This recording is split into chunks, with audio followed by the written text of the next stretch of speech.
Srinivasa pi sir നമസ്കാരം. നമസ്കാരം. മഹാവതാർ ബാബാജി, എങ്ങനെയാണ് മഹാവതാർ ബാബാജിയെ കുറിച്ച് കേൾക്കുന്നത്? അതൊരു ചോദ്യമാണ്. എങ്ങനെയാണ് കേൾക്കുന്നതെന്ന് ചോദിച്ചു കഴിഞ്ഞാൽ, ബാബാജി വിളിക്കുന്ന സമയത്താണെങ്കിൽ ബാബാജി നമ്മളോട് കമ്മ്യൂണിക്കേറ്റ് ചെയ്യാൻ തുടങ്ങുമ്പോഴാണ് അറിയുന്നത്. ശരിക്കും പറഞ്ഞാൽ ബാബാജി എന്ന് പറയുന്നത് ബാബ സിനിമ കണ്ടിരുന്നു രജനീകാന്ത് സാറിന്റെ. പക്ഷെ ഇപ്പൊ ഞാനത് യൂട്യൂബിൽ നോക്കിയിട്ട് അത് കിട്ടുന്നില്ല. തെലുങ്ക് കിട്ടുന്നുണ്ട്, തമിഴ് കിട്ടുന്നില്ല. പക്ഷെ ഈ ബാബാജി സിനിമ ഞാൻ കണ്ടത് വെച്ചിട്ട് അന്നൊന്നും എനിക്കിത് അറിയില്ല, ബാബാജിനെ കുറിച്ചൊന്നും അറിയില്ല. അദ്ദേഹത്തിന്റെ ഒരു സിനിമ കണ്ടു. പക്ഷെ ഇതിലെ വേറൊരു അതിശയം എന്താണെന്ന് വെച്ച് കഴിഞ്ഞാൽ, ഒരു 2017 ഒരു ദശാസന്ധി കാലഘട്ടമായിരുന്നു. എനിക്ക് ഭയങ്കരമായിട്ടൊരു 1986 പ്രീ ഡിഗ്രി ബോർഡ് സമരകാലത്ത് ആ ഒരു സമയത്ത് റിസൾട്ട് വരാത്തതിന്റെ ആ ഒരു അവസ്ഥയിലൂടെ കടന്നുപോയതാണ്. അപ്പോൾ ആ സമയത്ത് ആണ് അച്ഛൻ ഈ തിരുമേനിയുടെ അടുത്ത് ജാതകം കാണിക്കുന്നത്. ജാതകം കാണിച്ചിട്ട് എന്ത് ചെയ്യണം, ഇത് ചെയ്യണം എന്നുള്ള രീതിയിൽ കാണിക്കുമ്പോൾ അദ്ദേഹം പറയണത്, അവന് ഞാൻ ബ്രഹ്മീസാരസ്വത വ്രതം ജപിച്ച് അദ്ദേഹം തന്നെ ഉണ്ടാക്കി ജപിച്ച് തരാമെന്ന് പറഞ്ഞു. 41 ദിവസം കഴിക്കണമെന്ന് പറഞ്ഞപ്പോൾ എൻ്റെ തോട്ട് പ്രോസസ്സ് കുറെ മാറി. അതിനുശേഷം കുറച്ചു കാലം അദ്ദേഹത്തിന്റെ ശിഷ്യനാക്കുന്നവർക്കെല്ലാം ഗവൺമെന്റ് ജോലി കിട്ടുന്നു എന്ന് പറഞ്ഞു കുറെ പേര് അദ്ദേഹത്തിന്റെ ശിഷ്യന്മാരായി. അതിലെ ഒരു ശിഷ്യനാണ് ഞാനും. അത് കഴിഞ്ഞ് ജോലി കിട്ടി. ജോലി കിട്ടുന്നതിന് മുമ്പ് 1990-91 കാലഘട്ടത്തിൽ, ആ സമയത്ത് അദ്ദേഹത്തിന് ഒരു ആരോഗ്യപരമായ ഇത് വന്നിട്ട് ഓപ്പറേഷൻ വന്നപ്പോൾ ഞാൻ ആണ് നിന്നത് കുറേ സമയം. അപ്പോൾ അത് കഴിഞ്ഞപ്പോഴത്തെ അദ്ദേഹം എന്ത് ചെയ്തു എന്ന് വെച്ചാൽ, അദ്ദേഹം ഇത് ചെയ്തിട്ട് എന്നെ തമിഴ്നാട്ടിലെ ഒരു സ്ഥലത്തേക്ക് വിട്ടു ജോലിക്ക്. ഒരു പ്രൈവറ്റ് ജോലിക്ക് അദ്ദേഹം വിട്ടു. അപ്പോൾ പറഞ്ഞിട്ട് നിന്റെ സമയം ഇതാണ്, നീ പൊക്കോളാൻ പറഞ്ഞു. അദ്ദേഹം തന്നെ പറഞ്ഞ് വിട്ടു എന്നെ. അപ്പോ ഇപ്പൊ ഞാൻ നോക്കുമ്പോൾ അതൊരു എനർജി പോയിന്റ് ആയിരുന്നു. മനസ്സിലായി? ഇപ്പൊ നമ്മൾ പല രീതിയിൽ നമ്മൾ നോക്കുമ്പോൾ എനർജി പോയി. അപ്പൊ അവിടെ വെച്ച് ഞാനൊരു വ്യക്തിയെ പരിചയപ്പെട്ടു.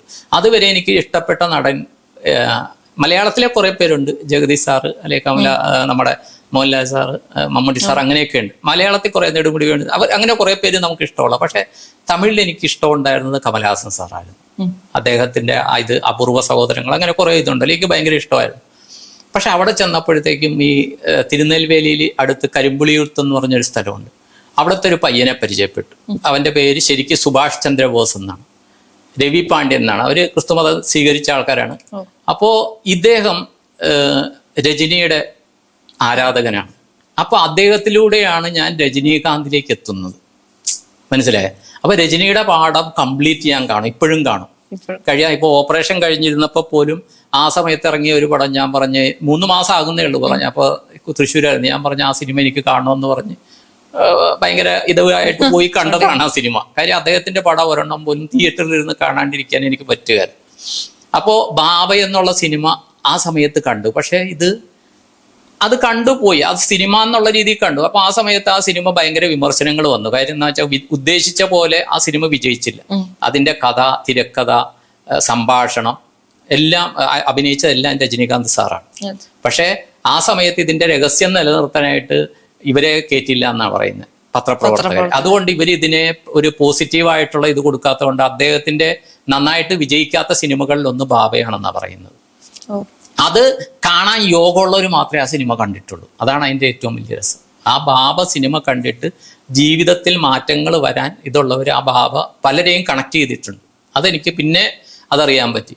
അപ്പോഴും ഞാൻ കണ്ടിട്ടില്ല. പിന്നെ ഈ എൻ്റെ ഒരു ദശാസന്ധി, അത് എല്ലാം അറിയാം. ഈ 2016 കഴിഞ്ഞപ്പോഴത്തേക്ക് ഒഫീഷ്യലി മെന്റലി എല്ലാം ഭയങ്കര പ്രശ്നങ്ങൾ വന്നു. ഞാൻ പറഞ്ഞു മൈൻഡ് പവർ ക്ലാസ്സിന് പോയി.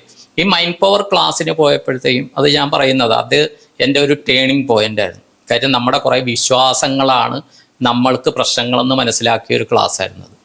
അപ്പൊ അത് കുറെ, പക്ഷേ സ്പിരിച്വലി ആണ് അദ്ദേഹം പറയുന്നത്. എല്ലാം സ്പിരിച്വലി മനസ്സിലായി. സ്പിരിച്വലി ഉള്ളവർക്ക് സ്പിരിച്വലി, സയന്റിഫിക്കലി ഇത് രണ്ടും മിക്സ് ചെയ്താണ് അദ്ദേഹം ക്ലാസ് പറഞ്ഞു തരുന്നത്. എന്താണ് മരണം, അങ്ങനെ കുറെ കാര്യങ്ങൾ പറഞ്ഞു തരുന്നുണ്ട്. അവിടെ നിന്ന് പിന്നെ ഞാൻ മെഡിറ്റേഷൻ എന്ന് പറയുന്നത് ജീവിതത്തിന്റെ ഒരു ഭാഗമാക്കി, ഒരു ശീലമാക്കി. തിരുമേനി പറഞ്ഞിട്ടുണ്ട് ധ്യാനിക്കണമെന്നൊക്കെ പറഞ്ഞെങ്കിലും ശ്വാസത്തിൽ ശ്രദ്ധിക്കണമെന്നൊക്കെ പറഞ്ഞാൽ അത് പറഞ്ഞ ഒരു ചെവി കൂടി കേട്ട് അടുത്ത ചെവി കൂടി വിട്ടുക. ആ പ്രായം നമ്മുടെ അതായിരുന്നു. അനുഭവിക്കേണ്ട കുറെ കാര്യങ്ങൾ അനുഭവിച്ചേണ്ടി വന്നു. അപ്പൊ ഞാനിപ്പോൾ സംസാരിക്കുന്നവരോട് പറയാറുണ്ട്, എനിക്ക് എൻ്റെ ഗുരു പറഞ്ഞത് സത്യമാണെന്നറിയാൻ എൻ്റെ ജീവിതത്തിന്റെ 33 വർഷങ്ങൾ കളയേണ്ടി വന്നു. കാര്യം എൻ്റെ 17ാമത്തെ വയസ്സിൽ അദ്ദേഹത്തിന് ഞാൻ ശിഷ്യപ്പെടുന്നു. അദ്ദേഹം വിളിച്ച് ശിഷ്യനാക്കുകയാണ്. എന്നിട്ട് 50ാമത്തെ വയസ്സിലാണ്, ഇന്നിപ്പോൾ എനിക്ക് 57 വയസ്സ്, 50ാമത്തെ വയസ്സിലാണ് ഞാൻ അത് സത്യമായിരുന്നു എന്ന് മനസ്സിലായി. ആ 33 വർഷങ്ങൾ ഞാൻ ജീവിതം പോയി. ജീവിതം മുന്നോട്ട് പോയി സുഖകരമായിട്ട് ബാങ്കിൽ ജോലി കിട്ടി, ഇത് ചെയ്തു, കുട്ടികൾ വൈഫ് എല്ലാം സന്തോഷകരമായിട്ട് പോയെങ്കിലും നമ്മൾ ജീവിതത്തിൽ നമ്മളൊന്നും നേടിയിട്ടില്ല എന്ന് നമ്മുടെ ഉള്ളിൽ ഒരു തോന്നൽ വരും അല്ലെ. ജോലി കിട്ടി, പ്രൊമോഷൻ കിട്ടി, എങ്കിലും എന്തോ ഒരു അപൂർണത നമ്മുടെ ജീവിതത്തിൽ ഉണ്ടെന്ന് നമുക്ക് ഫീൽ ചെയ്യും. ആ ഫീലിംഗ് ഇങ്ങനെ വന്നോണ്ടിരുന്നത്. അപ്പൊ അമ്പലത്തിൽ പോവും, ആ അമ്പലത്തിൽ വഴിപാട് കഴിക്കുക, ഈ അമ്പലത്തിൽ വഴിപാട് കഴിക്കുക, അങ്ങനെ പലയിടത്തും ഇത് ചെയ്യും. ഇപ്പോ കവരത്തിൽ ഉണ്ടായിരുന്നപ്പോൾ എപ്പോഴും അവിടെ ഒരു അമ്പലം ഉണ്ടായിരുന്നു, അവിടെ രാമായണം വായിക്കുക, അവിടെ ഭജനയെ അതൊക്കെ കൂടുക, അവിടെ ശനിയാഴ്ചകളിലെ പൂജകളിലൊക്കെ സജീവമാകുക, അതൊക്കെ ഉണ്ടായിരുന്നു. അവിടുത്തെ ഉജറാപ്പള്ളിയിൽ പോയി ധ്യാനം ചെയ്യുക, ഇതൊക്കെ ഉണ്ടായി. ധ്യാനം എന്ന് പറഞ്ഞാൽ വെറുതെ അവിടെ ഇരിക്കും, ശ്വാസത്തിൽ ശ്രദ്ധിച്ചുകൊണ്ട്. സമയം പോണമല്ലോ, അന്ന് ഈ മൊബൈലും ഇതൊന്നുമില്ല, നമ്മൾ സമയം പോകണ്ടേ. അപ്പൊ ഞായറാഴ്ചകളിൽ അവധി ദിവസങ്ങളിൽ അവിടെ പോയിരിക്കുകയായിരുന്നു. ഇതൊക്കെ കഴിഞ്ഞ് 2017 ഈ മൈൻഡ് പവർ ക്ലാസ് കഴിഞ്ഞപ്പോൾ പതുക്കെ ആ സമയത്താണ് ആ ക്ലാസ്സിലാണ് ഡോക്ടർ ബ്രയാൻ എൽവിസിന്റെ ഒരേ ആത്മാവ് പല ശരീരങ്ങളിൽ നിന്ന് ബുക്ക് കിട്ടുന്നത്. അത് വായിച്ചു കഴിഞ്ഞപ്പോൾ എന്തൊക്കെ കണക്ട് ചെയ്യാൻ തുടങ്ങി. ആ കണക്ട് ചെയ്യാൻ തുടങ്ങി. പിന്നെ ഇങ്ങനെ വന്നപ്പോഴത്തേക്ക് എന്തൊക്കെയോ വന്ന് ഒരു ഇപ്പോ തൃശ്ശൂർ അമ്പലത്തിൽ മിക്കപ്പോഴും അവിടെ അടുത്താണ് താമസം. തൃശ്ശൂർ അമ്പലത്തിൽ പ്രദക്ഷിണം നടക്കാനായിട്ട് പോകുമ്പോഴത്തേക്കും ആ ക്ഷേത്രം പ്രതിഷ്ഠിച്ച നവനാഥ യോഗികളാണ്. വടക്കുന്നാഥന്റെ പ്രതിഷ്ഠ നടത്തിയത് നവനാഥ യോഗികളാണ്. 9 പേരാണത്. അതറിഞ്ഞു കഴിഞ്ഞപ്പോഴത്തേക്കും അങ്ങനെ പോയി ഇത് ബാബ എന്നുള്ള ആളിലെത്തി. മഹാവതാർ ബാബാജി എന്നുള്ള ആളിലെത്തി. അങ്ങനെ മഹാവതാർ ബാബാജി എന്നപ്പോ അറിയില്ല, ബാബ എന്നറിയും, ബാബാജി എന്നറിയും. ഇതറിഞ്ഞിട്ട് അപ്പോ ചില സുഹൃത്തുക്കൾ ചില ബുക്കുകൾ ഈ MK രാമന്റെ സാറിന്റെ ഒക്കെ ബുക്കുകൾ ഇങ്ങനെ ഇത് ചെയ്തപ്പോൾ ഈ ബാബാജിയെ കുറിച്ച് പറയുന്നുണ്ട്. അപ്പൊ ഈ ബാബാജി എന്നുള്ള ഇത് നമ്മുടെ ചിന്തകളിൽ വന്നു തുടങ്ങി. ഇങ്ങനെ ഒരാളുണ്ടോ, മനസ്സിലായി, ഇങ്ങനെ ഒരാളുണ്ട്. എത്രയാണ് 2000-ലധികം വർഷം യേശുക്രിസ്തു പോലും കണ്ട ആളെന്നാ പറയുന്നത്. യേശുക്രിസ്തു പോലും ഇദ്ദേഹത്തെ വന്ന് കണ്ടു എന്നാണ് പറയുന്നത്. ബുദ്ധന് ശേഷമാണ് ഈ മഹാവതാർ ബാബാജി നാഗരാജന്റെ ജനനം. അപ്പൊ അങ്ങനെ ഉണ്ടോ എന്നുള്ള സംശയത്തോടെ ഇത് ചെയ്യുമ്പോഴാണ് തൃശ്ശൂർ ഇങ്ങനെ ഇത് പോകുമ്പോൾ ഇങ്ങനെ തോട്ട് വന്നപ്പോഴത്തേക്കും ഒരു വ്യക്തിനെ കാണുകയാണ്. ഒരു സാധാരണ മനുഷ്യൻ, ഒരു ജോലിയൊന്നുമില്ല, ഒരു പക്ഷെ ആരോടെങ്കിലും കാശ് വാങ്ങിച്ച് ജീവിക്കുന്ന ആളായിരിക്കുന്നു. പക്ഷെ പാന്റ് ഷർട്ട്, ഒരു 6 അടി പൊക്കം, മനസ്സിലായ, വലിയ കുഴപ്പമില്ലാണ്ട്, അഴുക്കില്ല, എന്നാ അത്ര ടോപ്പല്ലാത്ത ഡ്രസ്സുമായിട്ട് ഒരു ബാഗുമായിട്ട് ഇദ്ദേഹം നടക്കി, കണ്ണു ഉടക്കി. എന്നാൽ ഇദ്ദേഹം ആരോടും പൈസ ചോദിക്കുന്നില്ല. ഈ അമ്പലത്തിന്റെ പരിസരത്തെ ഇദ്ദേഹത്തെ കാണുന്നുള്ളൂ. മനസ്സിലായി. അപ്പൊ ബാബാജി എന്നുള്ള ചിന്ത എന്റെ മനസ്സിൽ വരുമ്പോ ഇദ്ദേഹത്തെ കാണുന്നുണ്ട്. പല രീതിയിൽ ഇദ്ദേഹത്തെ കണ്ടിട്ടുണ്ടാവും. ഇല്ല, ഈ സമയത്താണ് കാണുന്നത്. ഇതൊക്കെ കഴിഞ്ഞിട്ട് 2017 ശേഷം ഈ MK രാമചന്ദ്രൻ സാറിന്റെ ബുക്കൊക്കെ വായിച്ചു കഴിഞ്ഞിട്ടാണ് ഇത് കാണുന്നത്. അപ്പോൾ അത് കഴിഞ്ഞിട്ട് അതിനുശേഷം ഇടയ്ക്ക് ഈ MK രാമചന്ദ്രൻ സാറിനെ കണ്ടപ്പോൾ ഞാൻ അദ്ദേഹത്തിനോട് ചോദിച്ചിട്ടുണ്ട്, മഹാവതാർ ബാബാജി അങ്ങ് കണ്ടോ എന്ന് ചോദിച്ചപ്പോഴത്തെ അദ്ദേഹം അത് ഉണ്ടെന്നോ ഇല്ലെന്നോ പറയാൻ പാടില്ല എന്ന് എൻ്റെ അടുത്ത് പറഞ്ഞു. എൻ്റെ ഈ അനുഭവം അദ്ദേഹത്തിനോട് ഷെയർ ചെയ്യാനാണ് ഞാൻ ചോദിച്ചത്. അത് കഴിഞ്ഞിട്ട് എനിക്കൊരു ഇത് വന്ന് ഹാർട്ടിന്റെ ഓപ്പറേഷൻ. അപ്പൊ ശരിക്കും എൻ്റെ ജാതകം വെച്ചിട്ട് അതൊരു ക്രിട്ടിക്കൽ ടൈമായിരുന്നു, മനസ്സിലായി. അപ്പൊ ഞാൻ വീട്ടിലൊക്കെ പറഞ്ഞ് ആ ഓപ്പറേഷൻ പോകുന്നതിന് മുമ്പ് ഞാൻ തൃശ്ശൂർ പാറമേക്കാവിനടുത്തുള്ള സിൻഡിക്കേറ്റ് ബാങ്കിൽ മാനേജറാണ്. എൻ്റെ മുകളിൽ CM ഉണ്ട്, ഒരു ലോകസ്വാമി സാർ എന്ന് പറഞ്ഞ്. അപ്പൊ അത് വിളിച്ചിട്ട് വീട്ടിൽ ഈ ഓപ്പറേഷൻ മുമ്പ് എല്ലാവർക്കും ഒരു 10-15 പേരുണ്ട്, ഞങ്ങൾ സ്റ്റാഫ് എല്ലാവർക്കും വിളിച്ച് രാത്രി ഡിന്നറൊക്കെ കൊടുത്തു. അപ്പൊ എന്റെ ധാരണ നമ്മൾ ഭയമുണ്ട്, മനസ്സിൽ ഭയമുണ്ട്. അപ്പോ വരികില്ല എന്നുള്ള ഇതാണ് അവിടെ. അപ്പൊ ഈ ലോകസ്വാമി സാർ എൻ്റെ അടുത്ത് ചോദിച്ചപ്പോ ഈ പേടിക്കേണ്ട, അദ്ദേഹത്തിന് ആൻജിയോപ്ലാസ്റ്റി കഴിഞ്ഞത്, പേടിക്കേണ്ട കാര്യമൊന്നുമില്ല, ഇതൊന്നും അല്ല, ഇത് കഴിഞ്ഞ് കുറെ പേര് രക്ഷപ്പെടുന്നു എന്നൊക്കെ പറയുന്നുണ്ട്. അപ്പൊ നമ്മൾ ഡോക്ടറെ കാണാൻ പോകുമ്പോഴത്തെ ആ ഡോക്ടർ പറയുന്നുണ്ട് എന്റെ വിജയ ശതമാനം 95% ആണ്, മനസ്സിലായ.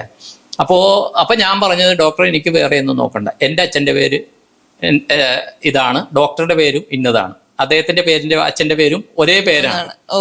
അതുകൊണ്ട് എനിക്ക് ഇതിൽ ഒന്നും തീരുമാനിക്കുക, ഇത് വിധിയാണ്, അത് തീരുമാനിക്കപ്പെട്ടതാണ്, ഇത് നടത്തണം. അപ്പൊ എനിക്കൊരു ഇഞ്ചക്ഷൻ എടുക്കാൻ പോലും പേടിയാണ്, ബ്ലഡ് ടെസ്റ്റ് ചെയ്യാനൊക്കെ പേടിയുള്ള ആളാണ്. ഇപ്പോഴും അതിൽ വലിയ മാറ്റങ്ങളൊന്നുമില്ല. പക്ഷെ അത് പോയതിൽ സ്ലീപ്പ് പാരാലിസിസ് എന്നുള്ള ഒരു അവസ്ഥയിലേക്ക് ഞാൻ പോയി, ആ ഹോസ്പിറ്റലിൽ വെച്ചിട്ട്. അത് പോയപ്പോൾ നമ്മളൊരു പല തലങ്ങളിലാണ് പോണത്. അപ്പൊ ഇതിന്റെ ശാസ്ത്രീയം അറിയണമെങ്കിൽ രാധാകൃഷ്ണ പണിക്കർ സാറിന്റെ ബുക്ക് വായിക്കണം. അദ്ദേഹം ഒരു ഡോക്ടർ എബ്രഹാം അലക്സാണ്ടറോ എന്തോ അദ്ദേഹത്തിന്റെ അനുഭവം പറയുന്നുണ്ട്. അദ്ദേഹം ഒരു ന്യൂറോ സർജനാണ്. അദ്ദേഹം 10 ദിവസം അദ്ദേഹത്തിന്റെ 2 ബ്രെയിനും വർക്ക് ചെയ്യാണ്ട് കോമയിൽ കിടന്നു. ഈ കോമയിൽ കിടന്ന് ആ 10 ദിവസവും അദ്ദേഹത്തിന്റെ അനുഭവങ്ങൾ എന്താണെന്ന് അദ്ദേഹം ഡയറി കുറിപ്പുകൾ എഴുതിയിട്ടുണ്ട്. അതിനെക്കുറിച്ച് ഡീറ്റെയിൽഡ് ആയിട്ട് രാധാകൃഷ്ണ പണിക്കർ സാറ് പറയുന്നുണ്ട്, മനസ്സിലായ. അപ്പൊ അതൊക്കെ കഴിഞ്ഞാണ് രാധാകൃഷ്ണ പണിക്കർ സാറിന്റെ ബുക്ക് ഞാൻ വായിക്കുന്നത്. അപ്പൊ ഇത് കഴിഞ്ഞ് ഈ ഓപ്പറേഷൻ കഴിഞ്ഞ് കുറച്ച് നാൾ കഴിഞ്ഞിട്ട് പുറത്തു പോകുന്ന വീട്ടിലിരിക്കുമ്പോൾ പുറത്ത് അപ്പോഴും ബാബേനെ ഞാൻ ഓർത്തു. ബാബ നോർത്ത് കഴിഞ്ഞപ്പോഴാണ് ഈ വ്യക്തി മതിലിന്റെ പുറത്തുകൂടി പോകുന്നു, നേരിട്ട് നോക്കുന്നു. അത് ഉച്ച സമയമാണ്. ഞങ്ങൾ താമസിക്കുന്ന അവിടെ ആ ഗേറ്റിന്റെ പുറത്തുകൂടി ഇദ്ദേഹം പോവാണ്, കണ്ണിൽ നോക്കുകയാണ്. കണ്ണ് തമ്മിൽ ഉടക്കി. പിന്നെ ഇതുവരെ അദ്ദേഹത്തെ കണ്ടിട്ടില്ല. പിന്നെ ഈ ഓപ്പറേഷൻ കഴിഞ്ഞ് 3 മാസം ആകുമ്പോഴത്തെ ഒരു ദിവസം സാഹിത്യ അക്കാദമി ഹാളിൽ ഈ ഇത് നടക്കുന്നു, ഒരു ബുക്ക് സാഹിത്യ ഇത് നടക്കുന്നു. അത് അപ്പോൾ ഞാൻ നേരത്തെ ഒരു അബാക് മീഡിയയിലെ ഇന്റർവ്യൂവിൽ ഞാൻ പറഞ്ഞപ്പോഴത്തേക്കും ചോദിച്ചു 3 മാസം ആയി കഴിഞ്ഞ ഉടനെ പുറത്തു പോയെന്നൊക്കെ എഴുതി ചോദിച്ചു. അപ്പൊ ഞാൻ വെറുതെ ഞാൻ ബുക്ക് വാങ്ങിച്ചാൽ അതിൽ ഡേറ്റ് എഴുതിയിടും, എന്ന് വാങ്ങിച്ചു എവിടെ വെച്ച് വാങ്ങിച്ചു. അപ്പൊ ഞാൻ നോക്കിയപ്പോൾ 7/2/2019 നവംബറിലാണ് എൻ്റെ ഓപ്പറേഷൻ നടക്കുന്നത്. 7/2/2019 ഈ ബുക്ക് വാങ്ങിക്കാൻ പോണത്. വൈഫ് വീട്ടിലില്ലാത്ത സമയം ഇളയമോനുമായിട്ട് പോകുക. അപ്പൊ അവിടെ ചെന്നപ്പോൾ ആദ്യം കിട്ടുന്ന ഈ യോഗാനന്ദ പരമഹംസയുടെ ബുക്കാണ്. അത് ദി ഓട്ടോഗ്രാഫി യോഗിയുടെ ആത്മകഥ എന്ന് പറഞ്ഞിട്ട് അത് വാങ്ങിച്ചു. സ്വാമി രാമയുടെ ബുക്ക് വാങ്ങിച്ചു, ശ്രീ എമ്മിന്റെ ബുക്ക് വാങ്ങിച്ചു. അങ്ങനെ കുറച്ച് ബുക്ക് വാങ്ങിച്ചു. പിന്നെ ഇതിന് വായനയാണ്, മനസ്സിലായി. പിന്നെയും 3 മാസം കൂടി 6 മാസം കഴിഞ്ഞാൽ ഞാൻ ജോലിക്ക് പോയത്. അപ്പോൾ ഇത് വായനയിൽ കുറേ അധികം കണക്ഷൻസ് തുടങ്ങി. അതിൽ വേറെ അതിശയകരമായിട്ട് പറയാം, നമ്മൾ മഹാവതാർ ബാബാജിയുടെ ഒരു എപ്പിസോഡ് ഇതിൽ ചെയ്തു. അത് ആകസ്മികമായിട്ട് വന്നതാണ്, മനസ്സിലായി. അത് ഇപ്പൊ നമുക്കറിയാം, നമ്മളൊരു ചർച്ച ചെയ്ത് ഇവിടെ വന്നിരിക്കുമ്പോഴാണ് എന്തെങ്കിലും സംസാരിക്കാൻ നമ്മൾ തീരുമാനിക്കണം, അല്ലെ? ഇതൊരു സ്ക്രിപ്റ്റഡ് അല്ല. അപ്പൊ അന്നും മിസ്റ്റർ രാഹുൽജി ഇങ്ങനെ പറയായിരുന്നു, ഈ ബാബാജിയെ കുറിച്ച് അദ്ദേഹം ചോദിക്കുകയായിരുന്നു. അപ്പൊ എന്റെ ഇത് പറഞ്ഞു, പക്ഷെ അത് ഭയങ്കരമായിട്ട് ആൾക്കാർ കണക്ട് ചെയ്തു. പിന്നെ വേറൊന്ന് പറയാം, മാമിന്റെ അടുത്ത് ഇന്നലെ വൈകിട്ട് ഞാൻ വരാമെന്ന് പറഞ്ഞതാണ്. പക്ഷെ ആ സമയത്ത് എനിക്ക് വരാൻ തോന്നിയില്ല, സത്യം പറഞ്ഞാൽ എനിക്ക് തോന്നിയില്ല. അതിന് റീസൺ ചോദിച്ചാൽ ഇല്ല. അപ്പൊ മാം ചോദിച്ചു എന്തുകൊണ്ടാണ് വരാത്തതെന്ന് ചോദിച്ചപ്പോൾ എനിക്ക് വരാൻ തോന്നില്ല എന്ന് പറഞ്ഞു. പക്ഷെ ആ സമയത്ത് എൻ്റെ ഫോണിൽ, അപ്പോൾ ഇതിനകത്ത് എൻ്റെ നമ്പർ കൊടുക്കരുതെന്ന് പറയുന്നുണ്ട്. പക്ഷെ ചിലര് ഈ ബാബാജി കണക്റ്റഡ് ആയ കുറെ പേര് കണക്റ്റ് ആവുന്നുണ്ട്. ആ ഒരു വീഡിയോ കണ്ടത് വെച്ചിട്ട് കുറെ പേര് കണക്റ്റ് ആവുന്നുണ്ട്. അപ്പോൾ മെസ്സഞ്ചറിൽ UK എന്നൊരു വ്യക്തി കണക്ട് ചെയ്തു, മനസ്സിലായി. ആ സമയത്ത് ഞാൻ വരാത്ത കൊണ്ടാണ് അത് കണ്ടത്, ഇല്ലെങ്കിൽ ഞാൻ കാണുകയില്ല. ആ സമയത്ത് ഫോൺ ഇത് വന്ന് അതാണെങ്കിൽ നെക്സ്റ്റ് ഡേ ആണെങ്കിൽ ഇതൊന്നും ഞാൻ നോക്കുകയില്ല. അപ്പൊ ഇവരിങ്ങനെ ഒന്ന് കോണ്ടാക്ട് ചെയ്യാൻ പറ്റുമോ എന്ന് ചോദിച്ചത് ഞാൻ നമ്പർ കൊടുത്തു. നമ്പർ കൊടുത്തു കഴിഞ്ഞപ്പോഴത്തേ അത് ബാബാജിയുടെ കണക്ഷൻ ആണെന്ന് മനസ്സിലായി. അപ്പൊ ഇന്നലെ വരാണ്ടിരിക്കാൻ അതാണ് കാരണം എന്ന് മനസ്സിലായി. പക്ഷെ ഒരു കാര്യം, അപ്പൊ ഞാൻ മാമിനോട് ചോദിക്കട്ടെ, ഇപ്പൊ ബാബാജി എന്ന് മാം കേട്ടു, ഞാൻ എന്തേ ഇത്രയും കാര്യങ്ങൾ പറഞ്ഞിട്ടുണ്ട്. ജീവിതം മാറി. ഈ ബാബാജി എന്ന് പറയുമ്പോൾ ഏതോ ഒരു ശക്തി ഉണ്ടെന്ന് നമുക്ക് മനസ്സിലായി. നമുക്ക് അനുഭവങ്ങളിലൂടെ, ഇപ്പോൾ ഞാൻ ബാബാജിനെ ഇങ്ങനെ കാണുന്നു പറയുമ്പോൾ മറ്റേ മീഡിയയുടെ താഴെ വന്ന് കുറെ പേര് ട്രോളുന്നുണ്ട്, അങ്ങനെ ബാബാജി വരികയില്ല ഇല്ല എന്നൊക്കെ പറയുന്നു. ഞാൻ പറയട്ടെ, ഞാൻ ശ്രീനിവാസപ്പ, മാം ശില്പ മാം, നമ്മൾ ഇന്ന രീതിയിൽ നടക്കണമെന്ന് നമ്മളാണ് തീരുമാനിക്കുന്നത്, അല്ലേ? അപ്പൊ ദൈവിക തുല്യമായ അദ്ദേഹം ഏത് രൂപം എടുക്കണോ എന്നുള്ളത് അദ്ദേഹത്തിന് ആ പവർ ഇല്ലേ? തീർച്ചയായിട്ടും അതുണ്ടാകും. അതില്ല എന്ന് പറയാൻ നമ്മൾ ആരാണ്? ഞാൻ പറയുന്നില്ല അത് എന്റെ മാത്രം അനുഭവമാണ്, അത് ബാബാജി ആണെന്ന് ഞാൻ അവകാശപ്പെടുന്നില്ല. എന്റെ അനുഭവം ഞാൻ ഷെയർ ചെയ്തു എന്നുള്ളതേ ഉള്ളൂ. പക്ഷെ അത് വെച്ച് പലർക്കും കണക്ഷനായി, പലരുടെ ജീവിതത്തിൽ ഇതുപോലെ സംഭവങ്ങൾ നടന്നു. ഒന്ന് നമ്മൾ പറയുന്നുണ്ട് കലികാലമാണ്, അനീതിയായിരിക്കും ഇവിടെ എന്ന് പറയുമ്പോൾ ഒരു 10%, എൻ്റെ ഒരു അഭിപ്രായത്തിൽ 25-30% ജനങ്ങൾ നീതിയോടെ ജീവിക്കുന്നുണ്ട്. എന്തൊക്കെ പ്രശ്നങ്ങൾ രാഷ്ട്രീയപരമായിട്ടോ അല്ലാത്ത കാരണങ്ങളെല്ലാം ഉണ്ടെങ്കിലും ഈ സമയത്ത് നീതിപൂർവം ജീവിക്കുന്ന ആൾക്കാരുണ്ട്. അവരൊക്കെ ഈ ബാബാജി എന്തോ സൂപ്പർ നാച്ചുറൽ പവറുമായിട്ട് ബന്ധപ്പെടുന്നുണ്ട്. വേറൊന്ന് പറയാം, നമ്മളെല്ലാവരും കൽക്കിന്ന് വരുമെന്ന് പറയുന്നുണ്ട്, അല്ലെ? അല്ലെങ്കിൽ മറ്റു മതസ്ഥരെ അവരുടെ ഇത് വെച്ചിട്ട് അതിനകത്ത് പറയുന്ന ഒരു ഇതാണ് ശാംബല എന്ന് പറഞ്ഞ സ്ഥലം. ശാംബല, ഈ ശാംബല എന്നുള്ള സ്ഥലം രാമായണം തൊട്ട് പറയുന്നതാണ്. രാമായണം തൊട്ട് പറയുന്ന, രാമായണത്തില് രാമലക്ഷ്മണന്മാരെ ശ്രീരാമൻ ഈ വിശ്വാമിത്ര മഹർഷി കൊണ്ടുപോയെന്ന് പറയുന്ന സിദ്ധാശ്രമമാണ്. ഈ സിദ്ധാശ്രമമാണ് ശാംബല. ഈ സിദ്ധാശ്രമത്തെ കുറിച്ച് ശ്രീ എം പറയുന്നുണ്ട്. ശ്രീ എമ്മിന്റെ ഗുരു പറയുന്നുണ്ട്, എനിക്ക് നന്നായി യോഗാനന്ദ പരമഹംസ അദ്ദേഹത്തിന്റെ ഗുരു ശ്രീ യുക്തേശ്വർ ഗിരി അദ്ദേഹം പറയുന്നുണ്ട് സിദ്ധാശ്രമം. അത് തന്നെ ആ സിദ്ധാശ്രമത്തിൽ തന്നെ അടുത്തത് ത്രേതായുഗത്തിലാണ് ശ്രീരാമന്റെ കാലഘട്ടം. അത് കഴിഞ്ഞ് ദ്വാപര യുഗത്തില് ശ്രീകൃഷ്ണൻ അർജുനുമായിട്ട് അങ്ങോട്ട് പോകുന്നുണ്ട്. നരനാരായണന്മാരായിട്ട് അവരവിടെ ജീവിച്ചു എന്ന് പറയുന്നുണ്ട്. അതുകൊണ്ടാണ് ഈ ബദ്രീനാഥ് ക്ഷേത്രത്തില് നമ്മുടെ ആദിശങ്കരാചാര്യർ നരനാരായണൻ ഇതെന്ന് പറഞ്ഞിട്ട് അവിടെ ബദ്രീനാഥനെ പ്രതിഷ്ഠ, അത് വിഷ്ണുവാണ്. കേദാർനാഥിൽ ശിവനാണ്. അത് നമ്മൾ വേറൊരു വീഡിയോയിൽ ചെയ്തിട്ടുണ്ട് കേദാർനാഥിന്റെ കാര്യമൊക്കെ. ഈ ബദ്രീനാഥിൽ നിന്ന് കുറച്ച് പോകുമ്പോൾ സതോപാന്ത് തടാകം എന്ന് പറഞ്ഞിട്ടുണ്ട്. ഈ സതോപാന്ത് തടാകത്തിന്റെ പരിസരത്താണ് ഈ ബാബാജിയുടെ വാസസ്ഥാനം എന്ന് പറയുന്നത്, മനസ്സിലായി. എന്നാൽ ഈ സതോപാന്ത് തടാകത്തിൽ പോയി ഇപ്പൊ യൂട്യൂബിൽ റീലിടുന്ന ആൾക്കാർ, അല്ലെങ്കിൽ യൂട്യൂബ് ചെയ്യുന്ന ആൾക്കാരുണ്ട്, അവരൊന്നും കാണുന്നില്ല. പക്ഷേ ശ്രീ MK രാമന്റെ സാർ ആ ഭാഗത്ത് പോയിട്ടുണ്ട്. അദ്ദേഹം കുറെ ഒരു ആത്മീയമായ കുറെ കാര്യങ്ങൾ അവിടെ കണ്ടിട്ടുണ്ട്. MK രാമന്റെ സാറിന്റെ ആ ബുക്കുകൾ വായിച്ചാൽ അറിയാൻ പറ്റും. വളരെയധികം അനുഭവങ്ങളിലൂടെ അദ്ദേഹം പോയിട്ടുണ്ട്, മനസ്സിലായോ? അപ്പോ അതൊക്കെ കാണുമ്പോൾ ഇങ്ങനെ ഒരാളുണ്ട്. അപ്പോ ഈ പറയുന്ന സിദ്ധാശ്രമം ശാംബല എന്ന് പറയുന്ന ഷാങ്ക്രില എന്ന് പറയുന്ന സ്ഥലം, അതാണ് ഈ മഹാവതാർ ബാബാജി എന്ന് പറഞ്ഞ അദ്ദേഹത്തിന്റെ വാസസ്ഥാനം അതാണെന്ന് വിശ്വസിക്കപ്പെടുന്നു. അവിടെ 1915 പ്രദീപ് ചക്രവർത്തി എന്ന് പറഞ്ഞ ബംഗാളുകാരൻ അവിടെ പോയിട്ടുണ്ട് 3 ദിവസം. അദ്ദേഹം മഹാവതാർ ബാബാജിനെ കണ്ടിട്ടില്ല. ഈ MK രാമൻ സാറിന്റെ ബുക്കിൽ അത് പറയുന്നുണ്ട്. MK രാമൻ സാറിന് ഈ പ്രദീപ് ചക്രവർത്തി എന്നാണ് പേരെന്ന് തോന്നുന്നു. അദ്ദേഹത്തിന്റെ ബുക്ക് റെഫർ ചെയ്ത് മലയാള സിനിമാ മേഖലയിലെ ഒരു സംവിധായകനാണെന്ന് അദ്ദേഹം പറയുന്നുണ്ട്. മനസ്സിലായ? അത് കണ്ടു കഴിഞ്ഞിട്ട് ഈ പ്രദീപ് ചക്രവർത്തി ഒരു കൂട്ടുകാരനുമായിട്ട് ഗോമുഖ കാണാൻ പോവുകയാണ്. അപ്പൊ അവർക്ക് വഴികാട്ടിയായിട്ട് വന്ന ഒരാൾ പറയുകയാണ്, ഇതല്ല യഥാർത്ഥ ഗോമുഖ്, പുറകിലൊരു സ്ഥലത്താണ് ഗോമുഖ് എന്ന് പറഞ്ഞ് അദ്ദേഹം ഒരു മല കാണിക്കുക. അപ്പൊ ഈ പ്രദീപ് ചക്രവർത്തി എന്ന് പറഞ്ഞ ആള് വിചാരിച്ച് ഞാൻ എന്തായാലും അവിടെ പോകുന്നു വിചാരിച്ചിട്ട് ഇദ്ദേഹം റിസ്ക് എടുക്കത്ത് പോവുകയാണ്. അപ്പൊ കൂട്ടുകാരനോട് പറയുന്നുണ്ട്, നീ അപ്പൊ മറ്റേ ആ ഷെർപ്പേ അങ്ങനെ പറയുന്നുണ്ട് 3 ദിവസം വേണം അവിടെ പോയി വരാനെന്ന് പറയുന്നു. ഇദ്ദേഹം പോവുകയാണ്, റിസ്ക് എടുത്ത് പോവുകയാണ്. കൂട്ടുകാരൻ്റെ അടുത്ത് പറഞ്ഞ് നീ നിൽക്കുകയാണെങ്കിൽ നിൽക്ക്, കൂട്ടുകാരൻ വരുന്നില്ല എന്നോ, നിൽക്കുകയാണെങ്കിൽ നിൽക്കില്ലെങ്കിൽ ഞാൻ പോകാന്ന് പറഞ്ഞ് ഇദ്ദേഹം പോകുകയാണ്. പോകുമ്പോഴത്തേക്കും ഇദ്ദേഹത്തിന് ഇടയ്ക്ക് വെച്ച് ഒരാളെ കാണുകയാണ്, ഈ വ്യക്തി കാണുകയാണ്, ഒരു രാജാപ്പാർട്ട് വേഷത്തോടെയുള്ള ഒരാളെ കാണുകയാണ്. കാണുന്ന ആള് ഇങ്ങനെ ഒരു പ്രത്യേക, നമ്മൾ ഈ ബാലയൊക്കെ പണ്ടത്തെ ബാലെ കാണുന്ന പോലുള്ളൊരു ആ ഒരു രീതിയുള്ള സ്ഥലത്തേക്ക് കൊണ്ടുപോയിട്ട് അവിടെ ദിവസമൊന്നും അറിയുന്നില്ല, പകല രാത്രി ഒന്നും അറിയാത്ത ഇതിൽ അദ്ദേഹം കുറച്ച് ഇത് ചെലവാക്കി അവിടുത്തെ ഒരു ഗുരുവിനെയൊക്കെ കണ്ടു എന്നുള്ള അനുഭവം പറയുന്നുണ്ട്. അദ്ദേഹം MK രാമൻ സാറിന്റെ ബുക്കിൽ ഡീറ്റെയിൽഡ് ആയിട്ട് പറയുന്നു. എന്നിട്ട് അദ്ദേഹം തിരിച്ചു വന്നിട്ട് ഇത് പറയുന്നത്, അദ്ദേഹം മാത്രമാണ് ഇത് പറയുന്നത്. അതുകൂടാണ്ട് ഇപ്പൊ ഒരു വ്യക്തിയുണ്ട്, അവധൂതനാഥാനന്ദ സ്വാമിജി, അവര് കർണൂലാണ് താമസിക്കുന്നത്. അദ്ദേഹം ഈ സിദ്ധാശ്രമം ശംബാല എന്ന് പറഞ്ഞ സ്ഥലത്ത് പോയ ആളാണെന്നാണ് പറയുന്നത്. പക്ഷെ അദ്ദേഹം അവകാശപ്പെടുന്നില്ല. അദ്ദേഹം അധികം സംസാരിക്കുന്നില്ല ഇതാണെന്ന് പറയുന്നത്. മനസ്സിലായി? അദ്ദേഹം അവിടെ പോയി എന്ന് പറയപ്പെടുന്നുണ്ട്. അത് പോയ ആൾക്കാർ പറയില്ല മാം. ഹിറ്റ്ലർ അടക്കം അവിടേക്ക് പോകാൻ അത് നമുക്കറിയില്ല. പക്ഷെ ഹിറ്റ്ലർ അറിയില്ല, കുറെ നിയോഗമുള്ള ആൾക്കാരുണ്ട്. പക്ഷെ ഹിറ്റ്ലറുടെ കാര്യം പോകാൻ ശ്രമിച്ചിട്ടുണ്ട്. അല്ല, വേറൊരു സഞ്ചാരി പോയിട്ടുണ്ട്, മാർക്കോപോളോ, അങ്ങനെ ഒരാൾ പോയിട്ടുണ്ട്. കാര്യം എന്താണെന്ന് വെച്ച് കഴിഞ്ഞാൽ നമുക്ക് അക്ഷാംശ രേഖാംശമുണ്ട് അല്ലെ, ഇത് 0 ഉള്ള സ്ഥലമാണ്. മനസ്സിലായോ? വേറൊന്ന് പറയുന്ന കൈലാസത്തിന്റെ ഒരു ഭാഗം ഗൂഗിൾ മാപ്പിൽ മാസ്ക് ചെയ്തിരിക്കുകയാണ്. അതിന് 2 വ്യാഖ്യാനങ്ങളുണ്ട്. ഒന്ന്, ഗൂഗിൾ മാപ്പിൽ അത് കിട്ടുന്നില്ല എന്ന് പറയുന്നു. രണ്ടാമത്തെ വ്യാഖ്യാനം പറയുന്നത് എന്താണെന്ന് വെച്ച് കഴിഞ്ഞാൽ അവിടെ ചൈന മൈനിങ് ചെയ്ത് സ്വർണം എടുക്കുന്നു എന്നാണ് പറയുന്നത്. ഈ കൈലാസത്തിന്റെ ആ ഭാഗത്താണ് കുബേരന്റെ രാജധാനി എന്ന് പറയുന്നു അല്ലെ, അളകാപുരി.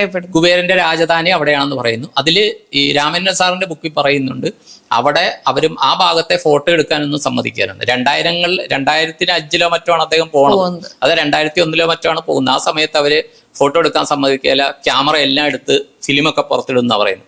അവിടെ ഇങ്ങനെ മറച്ചിരിക്കുക അവര് ആ ഭാഗം. അപ്പൊ അവിടെ ഇത് മൈൻ ചെയ്തിട്ട് അവര് സ്വർണ്ണ ഖനിയുണ്ടെന്നാ പറയുന്നത്. അത് ടിബറ്റിന്റെ ഭാഗമാണ്, പണ്ടത്തെ ടിബറ്റിന്റെ ഭാഗമാണ് ഈ കൈലാസം എന്ന് പറയുന്നത്. അപ്പൊ 2 രീതിയിൽ പറയുന്നു. ഒന്ന്, ഇതില് ഗൂഗിൾ മാപ്പിൽ അത് കിട്ടുന്നില്ല എന്ന് പറയുന്നു. 2 പറയുന്നു ഇവരായിട്ട് അത് ഇത് ചെയ്തു വെച്ചിരിക്കുകയാണ്, ഹൈഡ് ചെയ്ത് വെച്ചിരിക്കുകയാണെന്ന് പറയുന്നു. പക്ഷെ മാർക്കോപോളോ അങ്ങനത്തെ ഏതോ ഒരു വിദേശ സഞ്ചാരി അവിടെ പോയിട്ടുണ്ട്, അത് ഞാൻ വായിച്ചിട്ടുണ്ട്. ഈ പറയുന്നിടത്ത് പോകാം, നമ്മുടെ ശരീരം ശുദ്ധമാണെങ്കിൽ. അതിന് എന്തെങ്കിലും ഒരു കാരണങ്ങൾ കാണും അല്ലെ. നമ്മളിപ്പോ ഒരു ഓപ്പറേഷൻ തിയേറ്ററിൽ പോകണമെങ്കിൽ അവർ പറയുന്ന ഡ്രസ്സും അതും ഇതൊക്കെ ഇടണം അല്ലെ.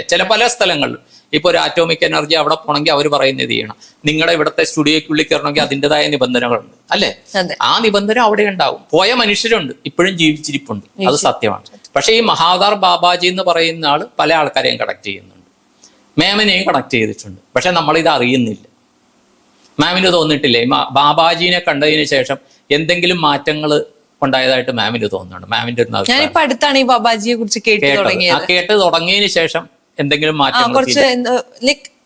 ഇതിലൊന്നും എനിക്ക് വലിയ വിശ്വാസം ഇല്ലായിരുന്നു, പക്ഷെ അതിനെ കുറിച്ച് അറിയാനുള്ളൊരു തോന്നൽ വരുന്നുണ്ട്. ഇങ്ങനെ ഒരാളുണ്ടായിരിക്കാം എന്നുള്ളൊരു വിശ്വാസമുണ്ട്. അത് വലിയ കാര്യമില്ല. കാര്യം എന്താണെന്ന് വെച്ച് കഴിഞ്ഞാൽ ഈ 33 വർഷം ഞാൻ ഇല്ലാണ്ട് അത്രയും പ്രായമൊന്നും മാമിനില്ല. എന്റെ ലൈവില് 17 വയസ്സ് തൊട്ട് 50 വയസ്സ് വരെ 33 വർഷം ഇതൊക്കെ പറയണ വെറുതെ ആണെന്ന് പറഞ്ഞ് വിശ്വസിച്ച് നടന്ന ആള് അവസാനം സാഹചര്യങ്ങളും അനുഭവങ്ങളും കൊണ്ട് അത് വിശ്വസിക്കേണ്ടി വന്നു. അപ്പൊ ആൾക്കാർ വിശ്വസിക്കും. അതിൽ വേറൊരു ഇതെന്നാ വെച്ചാൽ വോയിസ് ഓഫ് ബാബാജി എന്ന് പറഞ്ഞൊരു ഗ്രന്ഥമുണ്ട്. അത് എഴുതിയിരിക്കുന്ന ശ്രീ നീലകണ്ഠൻ സാറും ഗോവിന്ദൻ സാറുമാണ്, തമിഴ്നാട്ടുകാരാണ്. അവരെ എന്ന് പറഞ്ഞാൽ ആധുനിക ലോകത്തിനെ ഇത് അറിയിക്കാനായിട്ട് അവരെ ബാബാജി ചുമതലപ്പെടുത്തി എന്നാണ് പറയുന്നത്. ചുമതലപ്പെടുത്തിയിട്ട് അവർ ഡീറ്റെയിൽഡ് ആയിട്ട് 2 വോളിയമാണ് ആ ബുക്ക് എഴുതിയിട്ടുണ്ട്. പക്ഷെ എന്നിട്ടും ഈ ബാബാജിയുടെ ആൾക്കാരെന്ന് പറയുന്ന കുറച്ച് പേര് ഇവരെ ബാബാജി വന്ന് കണ്ടിട്ടില്ല എന്നും പറയുന്നുണ്ട്. ഇതില് ഈ ക്രിയായോഗയാണ് ബാബാജി പറഞ്ഞതെന്ന് പറയുന്നത്. അപ്പൊ ചിലര് പറയുന്നത് ക്രിയായോഗ എന്താണ്, ഇതാണ് ഓരോരുത്തരും ഓരോ രീതിയിലാണ് പറയുന്നത്. ശ്രീരാമൻ ക്രിയായോഗയെ കുറിച്ച് പറഞ്ഞിട്ടുണ്ട്, കൃഷ്ണൻ ക്രിയായോഗയെ കുറിച്ച് പറഞ്ഞിട്ടുണ്ട്. അത് ആ യുഗങ്ങൾ. ഇപ്പൊ കലിയുഗത്തിൽ വന്നിട്ട് ബാബാജി കൊടുത്തിരിക്കുന്ന ക്രിയായോഗയാണ് മൈൻഡ് ആൻഡ് ബോഡിയുടെ പ്യൂരിഫിക്കേഷൻ നടക്കുന്നത്. അവര് അന്നത്തെ കാലഘട്ടത്തിൽ പൂജാവിധാനങ്ങൾ, വിളക്കുകൾ എത്തി വയ്ക്കണം, അത് ചെയ്യണം, ഇത് ചെയ്യണം എന്നൊക്കെ. പക്ഷെ അപ്പോഴും അവര് ശ്വാസത്തിൽ പറഞ്ഞിരുന്നു, ശ്വാസം ശ്രദ്ധിക്കാൻ പറഞ്ഞിരുന്നു. ശ്രീരാമനും പറഞ്ഞിരുന്നു, കൃഷ്ണനും പറഞ്ഞിരുന്നു.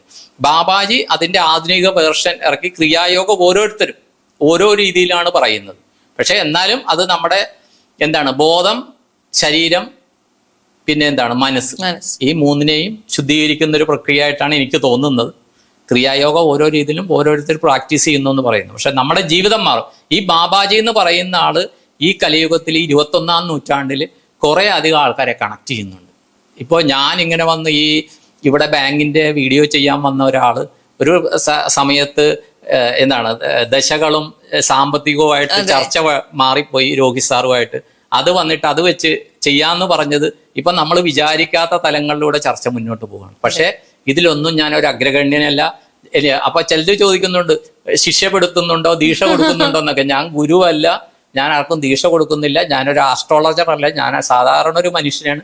എൻ്റെ അനുഭവങ്ങൾ പറയുന്നു, അത്രയേ ഉള്ളൂ. പിന്നെ ചില നിയോഗങ്ങളുണ്ട്, ചില കാര്യങ്ങൾ. ഇപ്പോൾ ശില്പമാമായിട്ട് ഇത്രയായിട്ട് ഇതായി. അപ്പൊ ചില നിയോഗങ്ങളുണ്ട്. നമ്മൾ ചില ആൾക്കാർ നമ്മുടെ ജീവിതത്തിൽ അവരെ പരിചയപ്പെടണം, മനസ്സിലായി? അങ്ങനെയുള്ള നിയോഗങ്ങൾ നമ്മൾ ഈ അബാക്കിലെത്തി, അബാക്കിൽ ഇതൊക്കെ പറയുന്നു. ഇത് പല ആൾക്കാരിൽ എത്തുന്നു. അവരിൽ ഓരോ സ്ഫുരണങ്ങൾ. പരമാണു പുരളിലും സ്ഫുരണമായി മിന്നും പരമപ്രകാശമേ ശരണം നീ നിത്യം എന്ന് പറയുന്ന ഒരു ഇതുണ്ട്. എത്രയോ വർഷങ്ങൾക്ക് മുമ്പ് എഴുതിയതാണ്. ഇന്നും ആ ഒരു പോയിന്റ് വളരെ പ്രധാനമാണ്. ഓക്കെ.